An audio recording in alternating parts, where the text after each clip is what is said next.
Olá, tudo bem? Meu nome é Bruna, sou acadêmica do curso de Medicina Veterinária aqui do Centro Universitário Campo Real.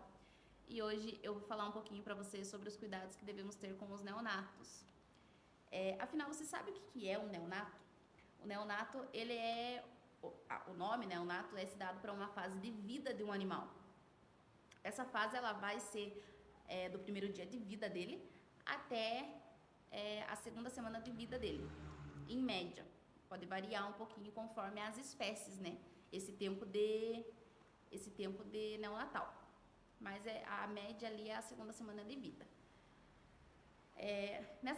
Nesse período que esse animal é neonato, a gente tem alguns cuidados que a gente tem que fazer em cima dele para que ele se ali é uma fase em que é crucial para o desenvolvimento dele depois. Então é importante que tenha esses cuidados no começo para que ele se desenvolva bem. Principalmente quando a gente fala no animal de produção, essa fase neonatal é uma fase muito importante, principalmente não só os animais de produção, mas para a imunidade do animal, ela é uma fase muito importante. Então para isso a gente tem alguns cuidados que a gente cuida, que a gente faz, né? Vamos supor aqui que nós temos um animal. A primeira coisa que eu vou fazer nesse animal é dar uma olhada geral nesse animal para ver se ele tá tudo perfeitinho, se não tem nenhum membro fraturado, né, que pode ter acontecido na hora que o animal pariu, que a mãe pariu, né? Vamos ver se esse animal mas ver se não tem nenhum defeito. A primeira coisa que a gente vai fazer nesse animal é verificar se ele não tem nenhuma anomalia. Vamos dar uma olhada geral nesse animal para ver se ele não apresenta nenhuma anomalia.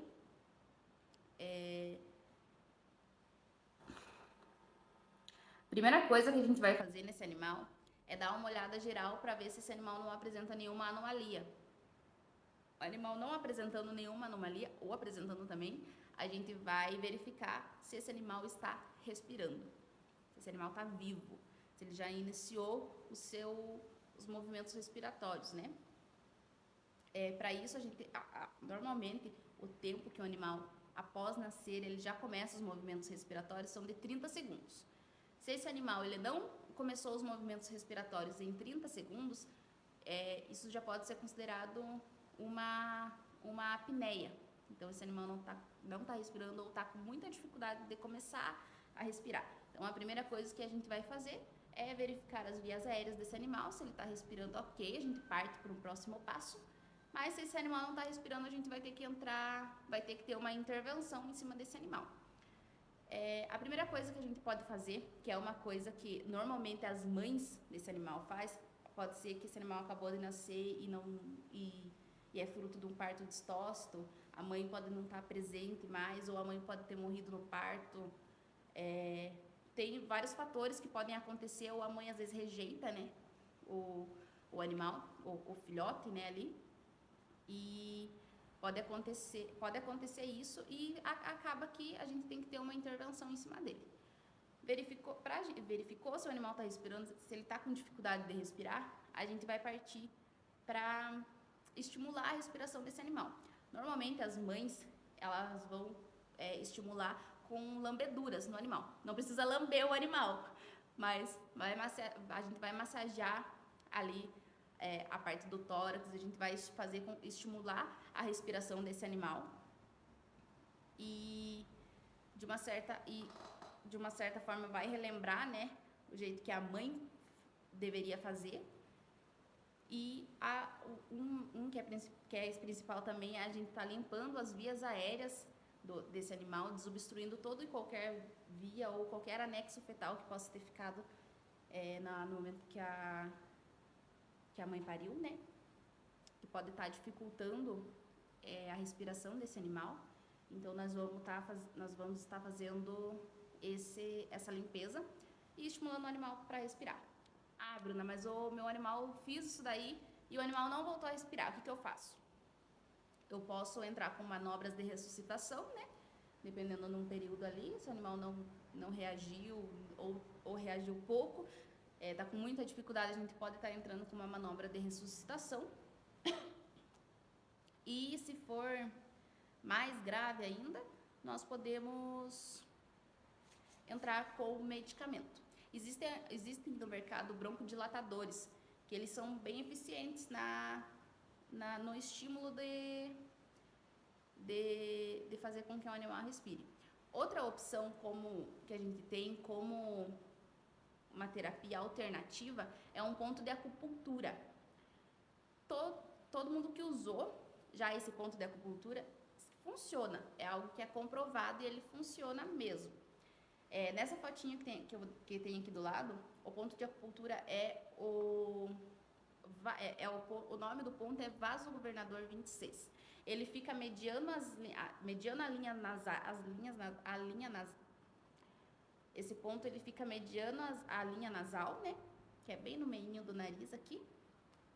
E ele estimula o centro respiratório, o animal volta a respirar. Essa é uma alternativa também que a gente tem antes de entrar com medicamento. Você pode fazer com uma agulha mesmo ou com a unha, apertar bem ali que já dá certo como acupuntura.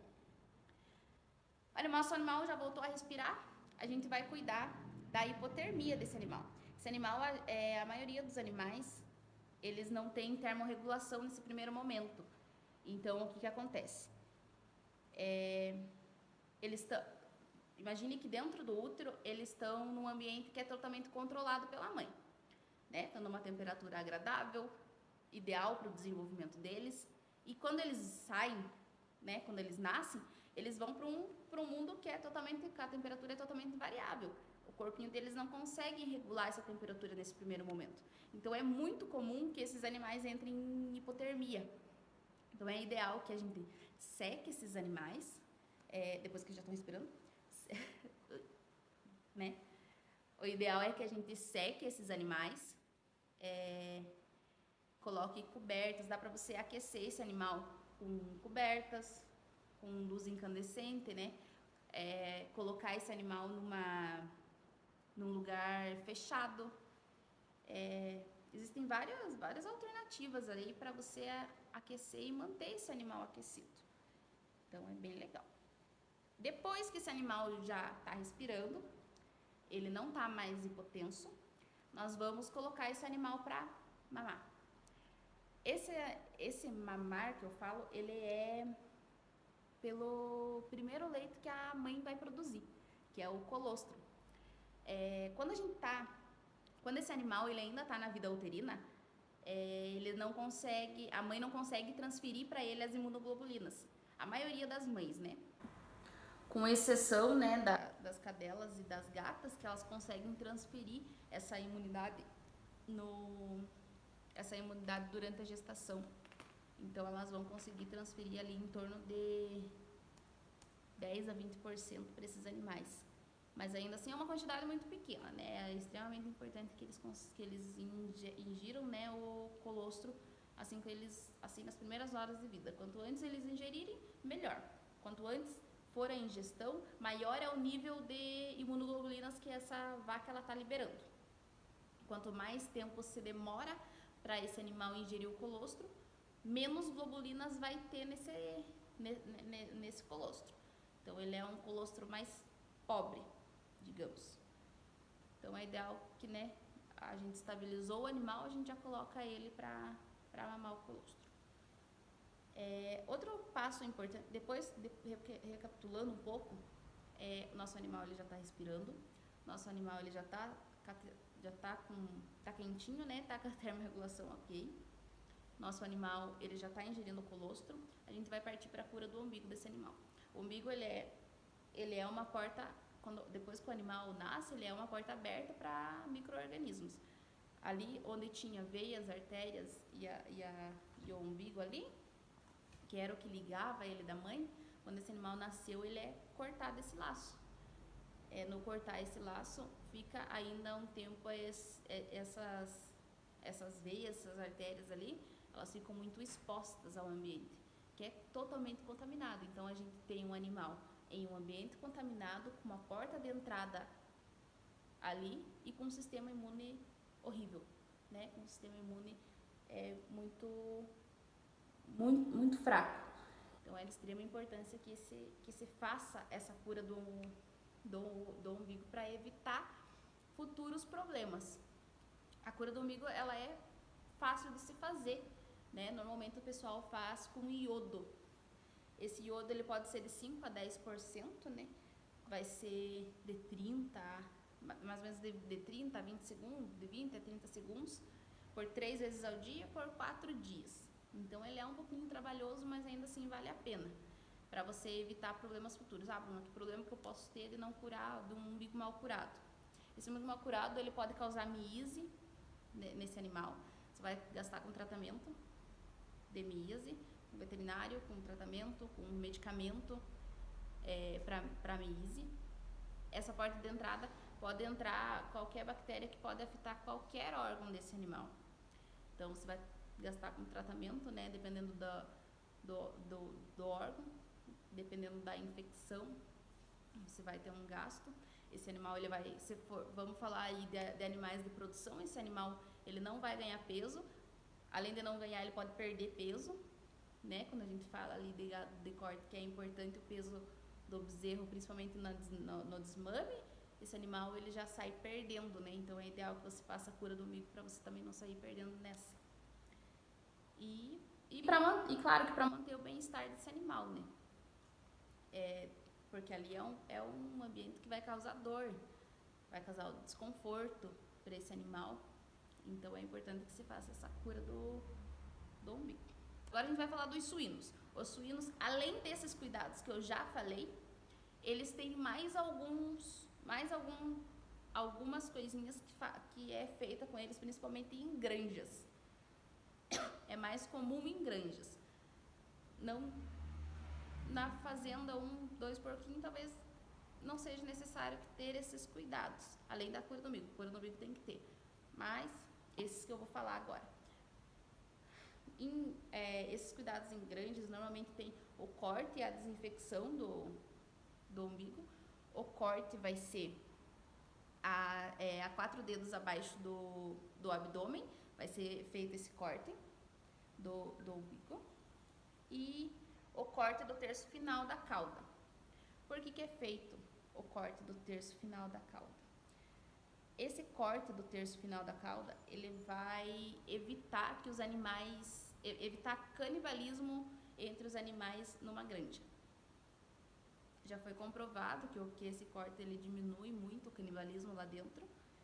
Então eles já fazem esse corte como um cuidado com o neonato já nas primeiras horas, primeiros dias de vida ali. Também ocorre o desgaste dos dentes desses animais. Esses animais nascem com os dentes muito afiados. Então é feito o desgaste desses dentes para que eles não machuquem a porca, a leitoa, na hora de mamar. Por isso que é desgastado os dentes desses animais. Tudo isso nas primeiras horas de vida. Agora eu vou falar um pouquinho sobre a neonatologia dos cães e dos gatos. A gente tem alguns dados que dentro da neonatologia de cães e gatos, 30% das mortes que ocorrem nessa fase, ela é justamente por falha na assistência neonatal. Então, às vezes, a gente não está tão preparado para lidar com algumas possíveis complicações que podem estar acontecendo depois. Então, a partir do momento que você tem um neonato na tua mão, você vai avaliar esse animal. Você vai seguir a mesma linha de raciocínio que a gente seguiu até aqui, tá? Então, a gente vai avaliar, vai fazer um exame clínico completo nele, né? Vai avaliar sistema respiratório, sistema cardiovascular. A gente vai avaliar a mucosa, hidratação desse animal, a temperatura, porque também, assim como os outros animais, eles não conseguem regular a temperatura, e ainda nos cães e nos gatos a gente extrapola esse tempo de termorregulação até 14 dias. Esse animal ele não consegue regular a temperatura, então a gente tem que estar em cima. A mãe, né, normalmente a mãe e o pai estão ali juntinhos, estão sempre juntos, né, que é justamente para se ajudarem a manter essa temperatura. Né, um comportamento que os cães têm. E fazendo esse exame completo, mesma coisa. O animal não está respirando, a gente vai estimular ele, não lambendo, pode ser com a mão. Vai estimular esse animal, a gente vai fazer manobras de ressuscitação.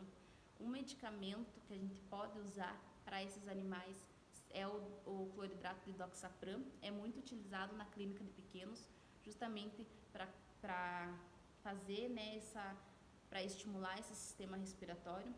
Outro medicamento que é usado na clínica de pequenos para parada cardíaca é a epinefrina, ainda é muito utilizado. E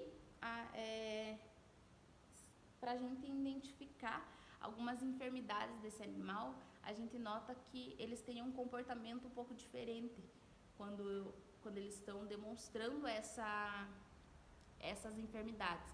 Eles acabam ficando com um choro muito persistente, já é um indicativo para você ficar mais atento, dar uma cuidada. O animal de praxe, né? O animal ele fica quietinho, ele fica amuado, ele diminui a ingestão de leite, ele para de ganhar peso, ele chega até a perder peso. Então é legal você, nesse primeiro momento o animal nasceu, você pesar ele justamente para você fazer esse acompanhamento do ganho de peso desse animal, né? Nesses primeiros dias de vida. Porque o peso ele também pode ser um indicativo de alguma enfermidade que esse animal possa estar tendo. Que nem eu já tinha falado, esses animais eles recebem de 10 a 20% da imunidade ainda no útero da mãe, mas o restante tem que ser pela ingestão do colostro, então é de extrema importância que esse animal ingira o colostro assim que ele nasce, nas primeiras horas de vida. Também ver se a mãe está conseguindo produzir o colostro, se ele está conseguindo produzir o leite, porque senão tem que ter essa intervenção.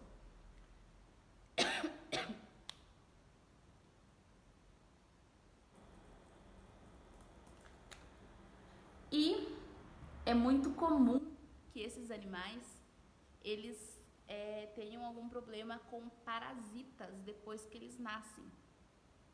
Então, é muito comum que eles podem nascer com alguns parasitas intestinais, né, que é muito comum, o famoso verme, né, que eles nascem. Ou eles podem até adquirir alguns ectoparasitas no corpo. Para esses casos, a gente pode estar usando antialmíticos, né, quando for parasitas intestinais, que ele vai fazer essa liberação desses parasitas, esse controle. E se for ectoparasitas, o mais indicado ainda é um banho morno, fazer pentear, né, esses pelos, fazer a remoção desses ectoparasitas. Isso já vai fazer com que o animal melhore e ir cuidando para ir aumentando a imunidade dele, né? Se for necessário ainda, a gente pode estar entrando com suplementação, né? Caso ele não esteja ganhando peso, por exemplo, a gente pode estar entrando com suplementação depois. Mas para isso a gente tem que ter esse acompanhamento do peso, né? Por isso que é importante você pesar o animal assim que ele nasce. Tanto para pequenos animais como para grandes animais. Isso é muito comum na área de produção, né? Você pesar o animal assim que ele nasce. Qualquer área de produção vai pesar esse animal, ainda mais quando você trabalha ganhando em cima do peso. Então, a pesagem é muito importante para você fazer esse acompanhamento. A Bruna, você me falou um monte que o colostro é extremamente importante. Sim, mas pode acontecer que essa mãe desse animal não consiga produzir. Ela morreu, ela não produziu, ela rejeitou, aconteceu alguma coisa que ela não quis dar o leite, não quis dar o colostro para o animal naquele momento. Ou o animal, né, não conseguiu fazer o movimento de sucção, aconteceu alguma coisa e esse animal não conseguiu mamar. A gente tem a opção dos colostros comerciais. Existem algumas marcas, né, tem tanto para pequenos animais como para grandes animais, específicos, né, o colostro, e também algumas empresas, alguns lugares, eles vendem colostro congelado. Então, existem muitas fazendas que tem o banco de colostro, né? Que é a vaca pariu, vai lá, tira um pouquinho do colostro e congela para caso venha acontecer algum problema com outro animal, né? Ou isso vice-versa em qualquer espécie. E a gente tem a opção desse colostro comercial. Você compra e dá pro nenenzinho. Normalmente para cães e gatos essa ingestão do colostro é ali nas primeiras horas de vida. E se a mãe ainda não produziu leite, você pode ter o leite para comprar, né? O leite para esse animal ingerir nessa fase. E você vai dar o leite ali de 4 a 5 vezes por dia, de 4 a 6 vezes por dia e em pequenas quantidades, né? Vou lembrar que o estômago dele é bem pequenininho, então ele não precisa de tanto volume então aí dá. Era isso, esses são os cuidados com os neonatos, né, que a gente tem que ter. Espero que tenha ficado claro. Era isso, muito obrigada. Tchau!